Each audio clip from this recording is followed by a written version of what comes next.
Okie dokie, artichoke. Hello. Hi. Welcome to another episode of Kids Corner. I believe this is episode 4, but if it's not, I'll edit that after this. So this is where I sit down and chat with you about 4 to 6 new books here in the children's room. Usually that would mean books that have been published within the last 6 months, but today we're doing things a little bit differently. First of all the books I'm going to show you are picture books today because of a special reason I'm about to get to. And second of all, 1, 2, 3 of them are not actually brand new published books, they're just new to our library because we received a very, very generous donation from a longtime patron of the library. Her family provided us with a generous donation after her passing to purchase books that will help children love and honor and respect the people and the creatures that live in this world in her name. So I have picked 3 of the books that I was able to purchase with that bequest, and I'm going to talk about those with you today because I think it's wonderful that we can honor this long-time patron by describing some of these books to you, and maybe you'll want to check them out. All right, so let's go ahead and get started with our books for today. The first one I have is Evelyn Del Rey is Moving Away. This is written by Meg Medina and illustrated by Sonia Sanchez. So, do you have a best friend? A bestest friend in the whole world that you play with almost every day and who comes over to your house and you go over to their house and you two make castles out of cardboard boxes and you laugh until your tummies get sore, because so does Daniela right here. All right, Daniela is the protagonist of this super adorable picture book, and she lives with her mommy in an apartment that is almost identical to her best friend Evelyn Del Rey's apartment, except Daniela has a hamster and her bedroom is painted cotton candy pink, and Evelyn Del Rey has a cat and her bedroom is painted yellow. So these 2 girls, they sure know how to have a good time together, and their imaginations are limitless. Anything and everything can be co-opted to be part of their imaginative play. Even their neighbors like grouchy Mr. Miller or the wonderful Senora Flores who gives them cookies. All right, but there's a problem. Evelyn Del Rey is moving away. All right, that's really sad, isn't it? She and Daniela are both so upset that they're not going to be living next door to one another anymore. Have you ever had a very best friend that had to move away? It's very, very sad, and you cry and you cry and you need great big hugs to make you feel better, right? But it's okay, because if you love each other very, very much and you promise to write letters and call each other all the time, who knows? You might still be bestest friends when you grow up. So this is the sweetest picture book I might have ever read. I cannot recommend it enough. So I'm going to show you a couple of the spreads really quickly. So like I said, these girls have a limitless imagination. Here's the couch where they bounce on the sofa in an attempt to get to the moon. Or here's grumpy Mr. Miller scowling at them as they run by, and the wonderful Senora Flores who gives them cookies. And here we have Daniela's cotton candy pink bedroom and Evelyn Del Rey's yellow, whoop, there we go, yellow bedroom. So this is a super cute, super, super sweet, very brightly illustrated picture book. I'd say it's particularly appropriate if you have a kiddo in your life that is going through some kind of experience with separation anxiety, especially if they have a friend, of course, like in the book, that has suddenly moved away, or if the kiddo that you know has suddenly moved away from a friend. Particularly because it's really cathartic for people of any age, as we all know, to read about others going through an experience that is similar to their own. This is also an excellent book for story time with the younger, or with the slightly older toddler to kindergarten crowd, I would say. The text isn't particularly sparse. There is like a good chunk of text, not a ton, but there's a good chunk of text on each page. So you might lose attention from the really, really young listeners, like 1 to 2 or babies. But the older participants have lots of room for participation. So like you can ask them as you're reading, have you ever tried to get to the moon? How did you try to get to the moon? Did you bounce on the sofa and attempt to jump to the moon like Evelyn and Daniela? What about playing hide and seek? Evelyn and Daniela play hide and seek and have some very good hiding spots in this book. So what's your favorite hiding spot when you play hide and seek with your friend? Does it work really well? Does it take them forever to find you? Or maybe what kind of pets do you have? Do you have a hamster like Daniela, or a cat like Evelyn, or some other kind of pet? So this book has lots and lots of opportunities for participation with the slightly older toddler to kindergarten crowd. So that is Evelyn Del Rey is Moving Away. Again, that's written by Meg Medina and illustrated by Sonia Sanchez, and it is available for pickup, for curbside pickup. You can request it. All right. So next up is the first one of the books that I purchased with the funds from our very generous bequest.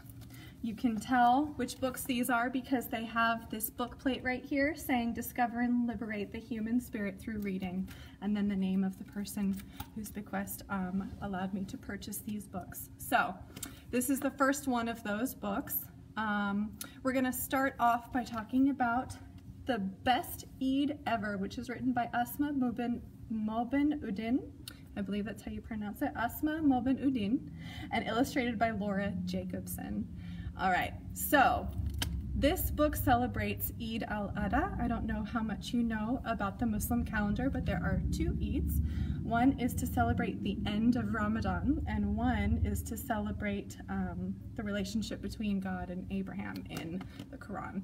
So this book is celebrating the 2nd Eid. So this year that falls in July.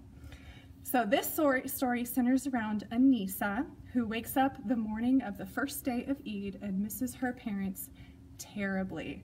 They are in Saudi Arabia for the Hajj pilgrimage, which is a very important journey that Muslim adults must try to take at least once in their lives if they are financially and physically able. And that means that this year, Anisa and her Nani are going to celebrate Eid without her parents, which is very, very sad.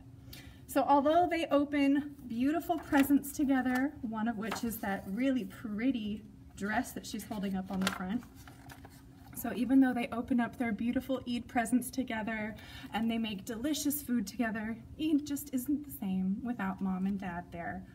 So while Anisa and her Nani are at the prayer hall later that day, Anisa meets 2 young girls. Let me show you. Anisa meets 2 young girls, here's one and here's the other one, who are at the prayer hall with their neighbor, and they do not have brand new pretty Eid dresses like Anisa does. She's wearing her brand new pretty purple and gold sparkly outfit, right? These 2 girls don't have the sparkly Eid dresses like Anisa does, and Anisa wonders why and asks them, as kids do.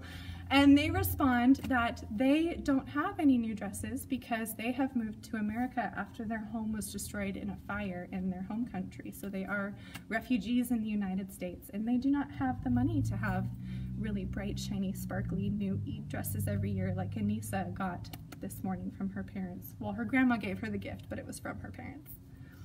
So Anisa realizes that she is a very, very lucky girl, even though her parents aren't home right now and they're in Saudi Arabia doing the pilgrimage. And she wants to help make this year's Eid a joyful celebration for her 2 new friends that she met at the prayer hall and their family. And she and her Nani right here, concoct a plan to make sure that that happens. So I'm not gonna lie, I cried while I was reading this book for the first time, which honestly, that happens with a lot of picture books with me. They're just so emotionally fulfilling, aren't they? So this is definitely a book that's more appropriate for school-age kids. Let me show you. There is a lot of text on each page. So a nice big block of text. And there are words with 2 or more syllables very frequently.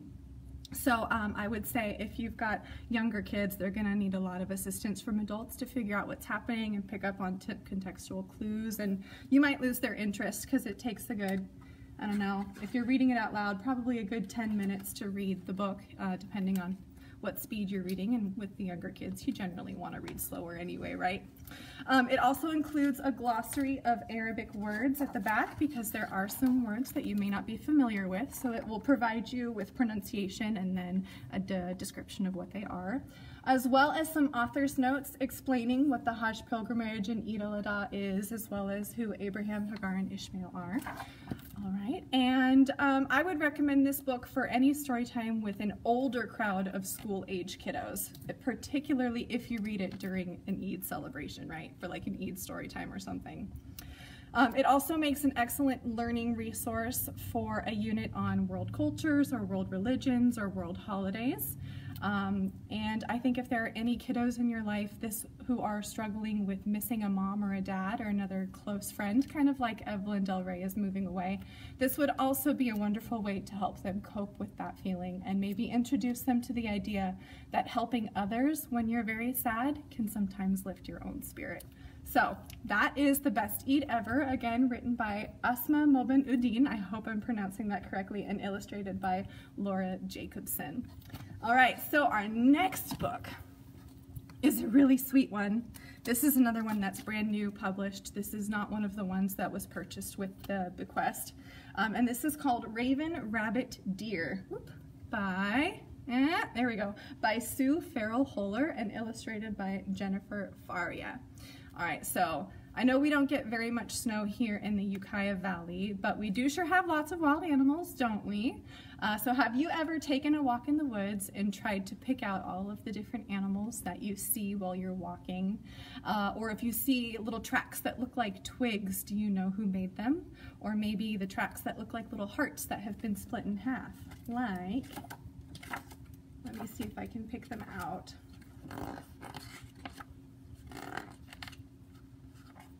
I think it's the next page. So here we go.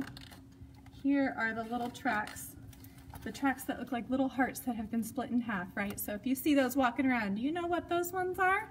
Because the little boy who's taking a walk with his grandpa in this book doesn't, but that's okay because grandpa is going to explain them to him. Here are grandpa and little boy right here. There's little boy holding out his boots in a very not obvious request for grandpa to take him for a walk. Why do you have your outside boots? What does that mean? All right, so little boy and grandpa are the focus of this book, set out to do just that. They're gonna go for a walk in the woods in the snow and identify tracks. And they are going to learn about those animals in both English and Ojibwe-Moan, which is a dialect of the Ojibwe language, which is one of the many indigenous languages spoken in North America. It's actually the second most common indigenous language in Canada and the fourth most common indigenous language in the United States, if you are interested in learning more about that. So grandpa and the little boy spend the day practicing how to identify and make themselves the tracks of ravens. Right, here's the page where they talk about ravens, and they learn about sparrows and rabbits and beavers and deer, and they spend the day shaking hands with snow-covered trees and getting covered in snow, as happens when you do that, and playing in the snow and in the cold until their faces are bright red and grandpa's bushy eyebrows are covered in frost. So this is a super sweet, super short picture book. That really excellently emphasizes the importance of allowing littles to practice their independence. So the little boy spends the day thinking that he is protecting his grandpa and keeping his grandpa entertained and helping his grandpa cross the street. And grandpa very wisely lets little boy think this way and lets little boy kind of grow his independence by acting as though he's taking care of grandpa, when grandpa knows perfectly well he's taking care of little boy. But he's also helping him learn how to take care of himself, right? What I particularly love about this book is that we learn the names, like I said at the beginning, of the raven and the beaver and the deer and the sparrow. We learn their names in English and Ojibwe. So on the very front cover, you can see some of the names, and then as well as their pronunciation and how you spell them in Ojibwe, and then on the back, there's more of that as well. I would say that this book is good for a story time with any of the older toddler to kindergarten crowd, kind of similar to the age group for Evelyn Del Rey, is moving away, because it's nice and short, but there is still a good amount of text on each page. None of the words are more than 2 syllables though. And the animal names throughout are written again in both English and Ojibwe. So it might be good to have a parent or an adult nearby to help little kids who want to try to pronounce those. And I think you might lose the very, very young baby to toddler crowd. So as with the best Eid Ever, I do also think that this book would make an excellent resource for a story time or some kind of other learning resource while learning about world cultures and languages, particularly if you are doing a unit about indigenous cultures in North America. So that is Raven, Rabbit, Deer, and again that is written by Sue Farrell Holler and illustrated by Jennifer Faria. All right, so let's move on to our 4th book for today. I keep forgetting that the camera's on this side and not on that side. All right, so this is another one that was able to be purchased with the very generous bequest from the family of one of our longtime patrons. So again, if you want to know which books are those, you'll find a book plate in the front that says Discover and Liberate the Human Spirit Through Reading. We are still receiving these books being shipped to us. They have not all arrived, but there will be quite a few once they've all arrived. And this is Don't Touch My Hair, written and illustrated by Cherie Miller. So, following along with the theme of helping littles learn about independence, this book is all about a young girl and her struggle to set boundaries with the people and the animals and the mystical creatures in her life. So again, this was also purchased with the bequest money to discover and liberate the human spirit through reading. It's both a celebration of the protagonist, whose name is Aria, big, beautiful, fluffy, bouncy hair, as well as a resource to help kiddos learn that it's okay to tell people when you want some space and you don't want them to touch you anymore. You want little kids to learn that. So Aria, protagonist right here on the cover, loves her hair. I am Aria, here she is right here, and she loves her hair. She loves how soft and bouncy it is. She loves how it grows up towards the sky just like a sunflower, and she also likes that everybody else seems to love her hair just as much as she does, and compliments about her hair make her feel really amazing, but sometimes people also want to touch her hair. Like a lot of the time, people want to touch her hair. And sometimes that's okay, as long as they ask nicely. But so many people don't even ask before they touch her hair. Let me pull up one of those pages. They are so curious about my hair that they try to touch it without even asking for permission. And then she's running away and people are saying, oh, I just want to touch it so bad. And Aria still just doesn't want anyone to touch her hair today. So she learns how to avoid people's grabby hands, contorting herself into funny shapes to keep away from them. It looks like she's doing some kind of martial arts right here, and she's just trying to keep people from touching her hair. And she contorts herself into funny shapes. She hides underwater and is found by a mermaid who wants to touch her hair. She runs off to far off places and tries to hide in a castle, but the dragon who's guarding the castle wants to touch her hair right here, saying, "Oh, your hair is fierce, girl." And then she even tries running away to outer space, but the aliens are really interested in her hair and they just want to touch her hair too. And finally, she tries running away to be by herself on a deserted island, and no one touches her hair there, but she's like, "Oh wow, I'm really lonely."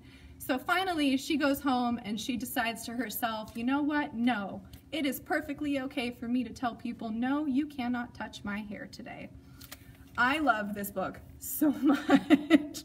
I didn't cry while reading it, which is a nice change because I cried while reading the other three, but I just love so much that it's not even a question. There's not even a doubt that Aria and everybody in her community loves her hair.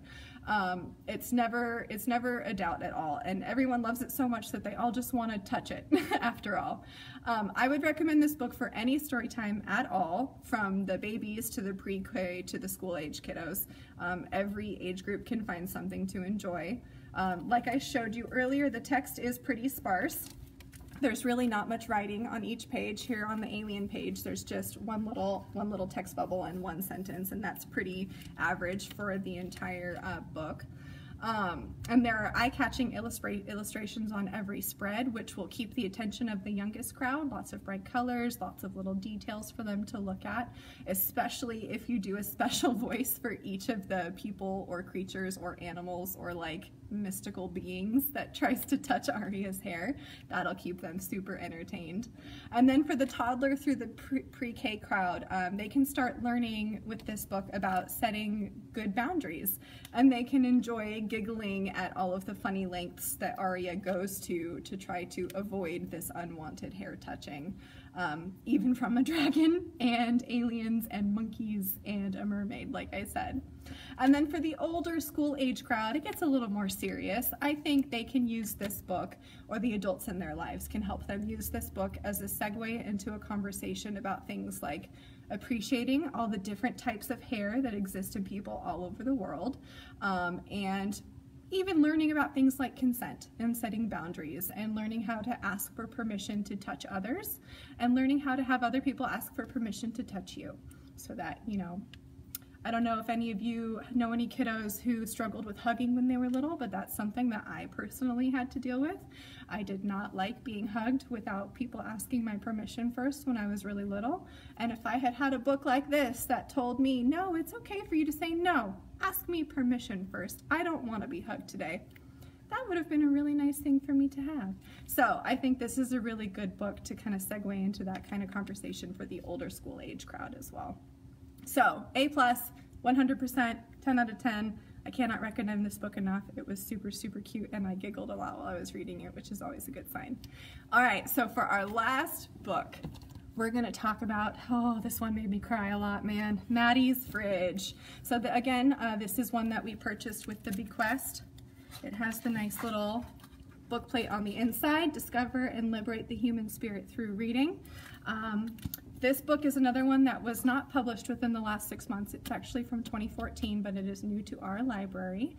And it's all about the importance of friendship and understanding that just as it's okay to ask for help, it is also okay to offer help to your friends when they may be too embarrassed or even too scared to ask for it. Oh, serious matter here. All right, so just like with Daniela and Evelyn from Evelyn Del Rey is Moving Away, Sophia and Maddie are the bestest of best friends. They climb, or try to climb in Sophia's case, the climbing wall at the park, and they swing on the swings, and they make almost everything, even walking to the climbing wall or walking to the swings, into a race. And Sophia always wins those races. So Maddie is the best climber, but Sophia is the fastest racer. So when you play with your friends at the park, is there someone who always runs the fastest, or always swings the highest, or always is the quickest and best climber? Because in the beginning of this story, like I said, Sophia is the fastest runner and Maddie is the best climber, and they try to catch up with each other everywhere, with everything they do. They're very, very competitive with each other. And they both are the kind of kids who, if they're not able to beat the other person, they're just like, oh, I'm just going to give up. It's not worth it today anyway. And that is something that gets resolved by the end of this book, which I find very fulfilling. It's so sweet. So the girls, after giving up on the climbing wall, Sophia, and giving up on the race, Maddie, go looking for snacks, and as young girls do. And Sophia is mystified because she can't find any snacks in Maddie's fridge. There's just some milk in there, and Maddie says, I want to save that for my little brother because he's still little and he's still growing. And Maddie asks Sophia to promise that she won't say anything because she's embarrassed, or she's scared, or she's worried about what people will think because there's not much food in their fridge, right? And Sophia says, okay, I promised, I'm not going to say anything. So instead, she tries to bring Maddie and her little brother food, which sometimes goes well and sometimes doesn't go well, because she occasionally tries to bring them food that doesn't travel well in a backpack, like fish, stinky fish and eggs that break everywhere. But all along she's worrying and she's wondering if maybe she should break that promise that she made to Maddie and talk to her mom, because she's worried about her friend. Now, I'm not going to spoil the book for you. But eventually, Maddie and Sophia both make it to the top of the climbing wall, and they stop racing everywhere because neither of them wants to leave the other behind. And finally, both of the girls learn that while promises are very important, you make promises and you try not to break them, helping your friends when they need help is even more important. So this is another excellent storytime picture book that's probably best for the school age kiddos, preferably like kindergarten through 2nd, 3rd, or 4th grade, depending on their reading level, because there's a good amount of text on each page. Well, that one not so much, but that's not a very average example. Let's see. This is a more representative example of how much text is on each page. So there's a good amount of text on each page. So you might lose attention from the youngest crowd. So I wouldn't really recommend this for the toddler group. But for like the kindergarten through 3rd or 4th grade, they'll probably enjoy it a lot more. And also I recommend it for the older kids because there are some parts where they're probably going to be expected to gather contextual information in order to follow along with the story. So having an adult nearby who can help explain jumps in logic to them might be good if you're doing it with a younger crowd. But I would say that it's still enjoyable if they're not quite at that point yet. They just might not get some of the more obscure details. But I think that this book is excellent if you are running a unit on community service, particularly if you are talking about, you know, serving people in your community. But if you're not, I also think that this is an excellent book if maybe your kiddo knows someone who never seems to have food at school, or if they have a friend who never seems to have a snack. This is a really good way to introduce the idea to kids that, you know, there is a reality that 1 out of every 5 kids in the United States has an empty fridge, just like Maddie. And there's a full page at the back putting it into easy to understand terms, the idea that, you know, 1 in 5 kids is a kiddo that suffers from hunger in the United States, and then explaining ways that children and their families can help their local community or raise awareness of childhood hunger. So that is Maddies Fridge, and oh, I didn't say, it's written by Lois Brandt and illustrated by Vin Vogel. So I really, just like everything else, I guess I say this about every picture book, I cannot recommend this one enough. You don't have to know a kid who is going hungry, of course, in order to appreciate this book. You don't have to be reading it in a school unit about community service and like assisting the members of your community. It's just a good book to have in general for helping children who are lucky enough to have all the resources they need understand that there are also children who don't. So again, Maddies Fridge, written by Lois Brandt and illustrated by Vin Vogel. Cannot recommend this book enough. I was just sobbing while I was reading it, but it's really, really good. All right, so that's all of the books for today. We talked about, I'll show them all to you one more time. Evelyn Del Rey is Moving Away. The Best Eid Ever. Raven, Rabbit, Deer. Don't Touch My Hair, and Maddies Fridge. Okay, so if you want to request any of those, they're going to be in quarantine for 3 days because I just breathed all over them, and then they will be available for curbside pickup, okay? So just for a little bit of news before I end the video, we do have the grab-and-go origami kits for Mandarin duck origami. Those are going to be available tomorrow. We will be posting the instructional video as well. So each kit comes with 3 sheets of blank origami paper, 1 sheet that has been folded and then laid flat again so that you can look at the folds and see where you need to fold your own paper, 1 completed example for you, and then a sheet of instructions. But like I said, there's also a video that will be posted on our Facebook if you follow line instructions a little bit easier.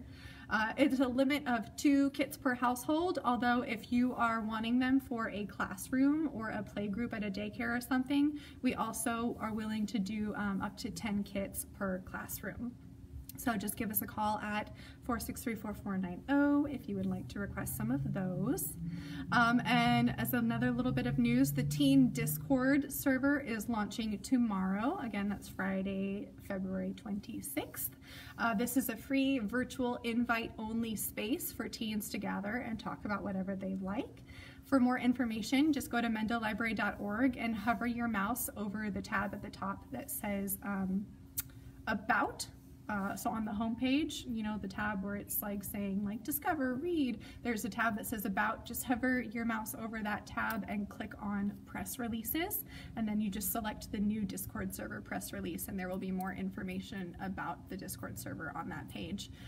Please do note, if you have a teen at home who would like to participate in the Teen Discord server, there is a guideline form that they must sign, so that is found on that press release page, and then they will receive an invite from Katrina, our teen librarian, in an email after they have returned that. All right, so that is the news for today. If you would like to, I will be doing a toddler story time tomorrow at 10:30. I will not be reading any of the books from today, but we are going to be reading a nice fun book, singing some songs. Maybe I'll bring out my ukulele, we'll do a couple rhymes, it'll be good fun. So that'll be tomorrow at 10:30. Otherwise, you have a fantastic weekend, and I will see you guys next month for our next Kids Corner book talk, okay? See you later. Bye.